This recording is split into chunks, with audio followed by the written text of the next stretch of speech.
వీక్షకులందరికీ నమస్కారం. చాలా మంది జాతకాల్లో ఉండేటువంటి అనేక సందేహాలని అనేక సమస్యల్ని నా దగ్గర ప్రస్తావిస్తూ ఉంటారు. దానిలో చాలా ప్రధానమైనటువంటి సమస్య ఏంటి అంటే సంతానము.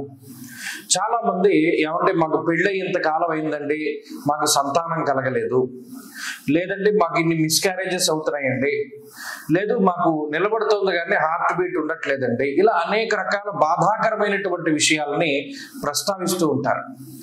చెయ్యని హోమం లేదండి, ఇవ్వని దానం లేదండి, ఎక్కని గుడిమెట్టు లేదండి, కొట్టని కొబ్బరికాయ లేదండి, ఏదైనా మేము చేసామండి అయినా సరే మాకు సంతానం కలగలేదండి. మరి దీనికి పరిష్కారం ఏంటి? సంతతి ఎందుకు కలగదు? జాతకంలో ప్రధానంగా భర్త జాతకంలో కానీ భార్య జాతకంలో కానీ ఉండేటువంటి బలీయమైనటువంటి దోషాదుల వల్ల.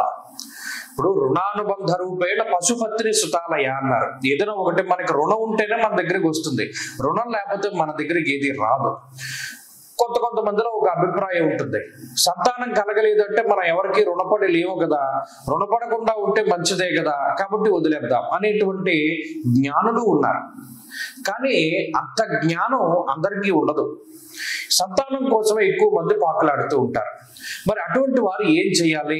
అతి తక్కువ ఖర్చుతోటి, లేదు ఒక పర్ఫెక్ట్ దేవాలయం ఏదైనా ఉందా సంతానానికి అంటే చాలా సుబ్రహ్మణ్య క్షేత్రాలు ఉన్నాయి. మనం చెప్పుకోనటువంటివి కాదు, లేదా ఇతర ప్రవచనకారులు చెప్పనటువంటివి కాదు, ఎన్నో సుబ్రహ్మణ్య క్షేత్రాలు, ఎన్నో దేవాలయాలు అనేటువంటివి ప్రాచుర్యంలో ఉన్నాయి. పలానా చోట నిద్ర చేస్తే సంతతి కలుగుతుంది, లేదా పలానా చోట అభిషేకం చేస్తే సంతానం కలుగుతుంది, లేదా పలానా చోట ఈ ముడుపు కడితే సంతానం కలుగుతుంది. ఇలా అనేక రకాలైనటువంటి ఉదాహరణలు మనం ప్రతిరోజు చూస్తూనే ఉన్నాం. కానీ నా దృష్టిలో నేను అత్యంత గొప్ప క్షేత్రంగా భావించేటువంటి ఒక దేవాలయం ఉన్నది. నిజానికి భ్రూణ హత్య దోషాన్ని సైతం తొలగించేటువంటి దేవాలయం. చాలా మందికి ఈ జన్మలో ఎక్కువ మిస్క్యారేజెస్ అవుతాయి. ఎందుకు అవుతాయి అంటే అందులో కొంత కర్మదోషం ఉంటుంది. గత జన్మల్లో లేదా మన ఈ జన్మలోనే ఏదైనా సంతానం కలిగే ముందు ఏదైనా సూచనలు వచ్చిన తర్వాత అబార్షన్ చేయించుకోవడము, ఇది నేను చాలా మందిలో చూశాను. ఫస్ట్ పెళ్ళైన వెంటనే చక్కగా ప్రెగ్నెన్సీ వస్తే తీయించేసుకుంటారు, తర్వాత వారికి నిలబడట్లేదు. ఇది స్వయంకృతమైనా జరగచ్చు, కొన్ని అనుకోనటువంటి పరిస్థితులైనా జరగచ్చు. ఏదైనా ఒక మనిషి జీవితంలో పలానాది తప్పు పలానాది కరెక్ట్ అని చెప్పడానికి అవకాశం లేదు. అయితే ఈ సంతాన దోషాదులకి ఈ జన్మలోనో గత జన్మల్లోనో చేసినటువంటి భ్రూణ హత్యల కారణం అవ్వచ్చు, లేదా అనేక రకాలైనటువంటి కర్మ సంబంధమైన దోషాలు ఉండొచ్చు.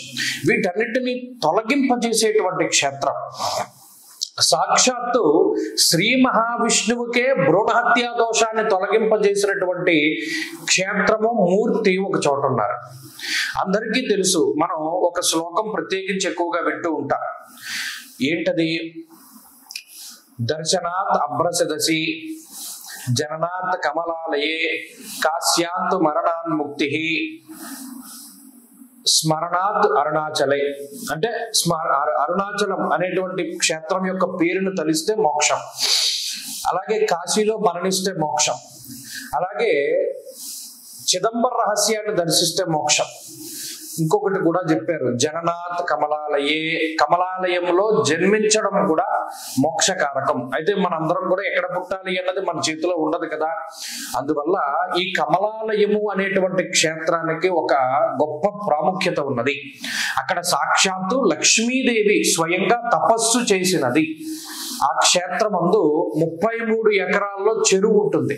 దీన్ని తిరువాయూరు అన్నారు. 33 ఎకరాల్లో చెరువు మధ్యలో లక్ష్మీదేవి యొక్క ఆలయం ఉంటుంది.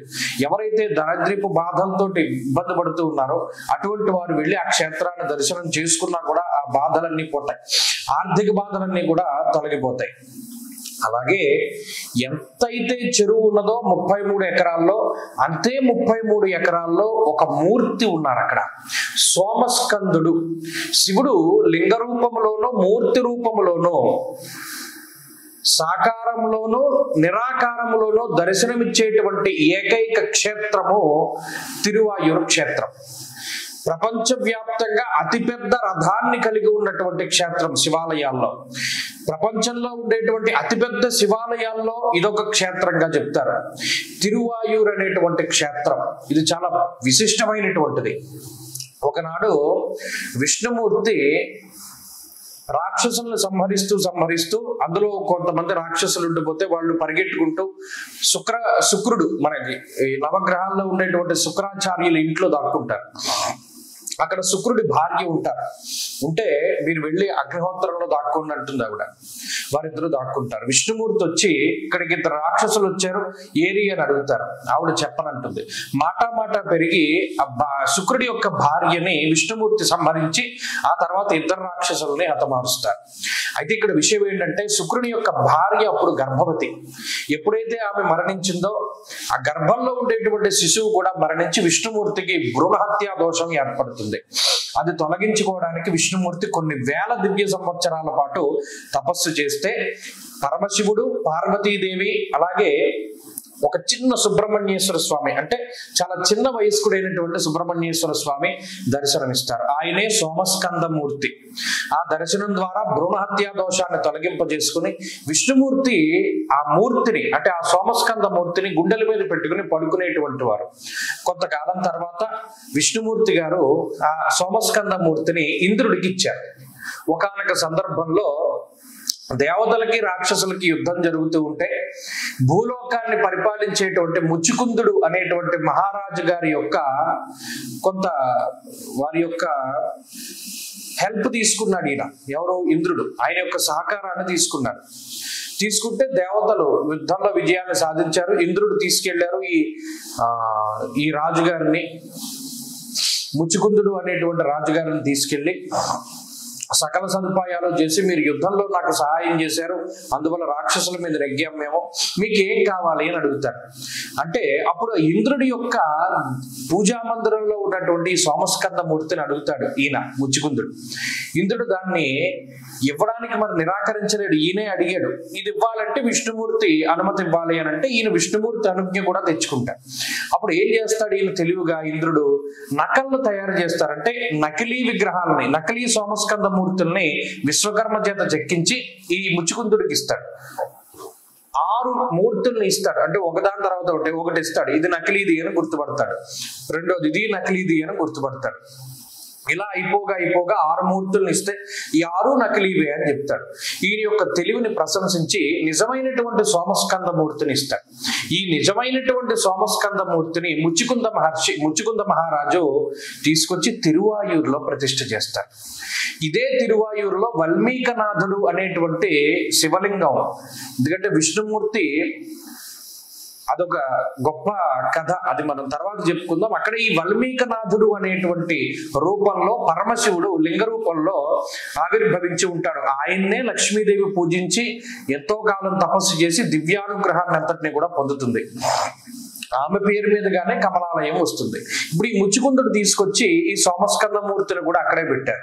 మిగతా 6 నకళ్ళను కూడా తీసుకొచ్చి దాని చుట్టూ, అంటే ఇప్పుడు తిరునల్లారులో ఒకటి, లేకపోతే చుట్టూ ఉండేటువంటి ప్రాంతాల్లో ఈ 6 సోమస్కందమూర్తుల్ని ప్రతిష్ఠించారు.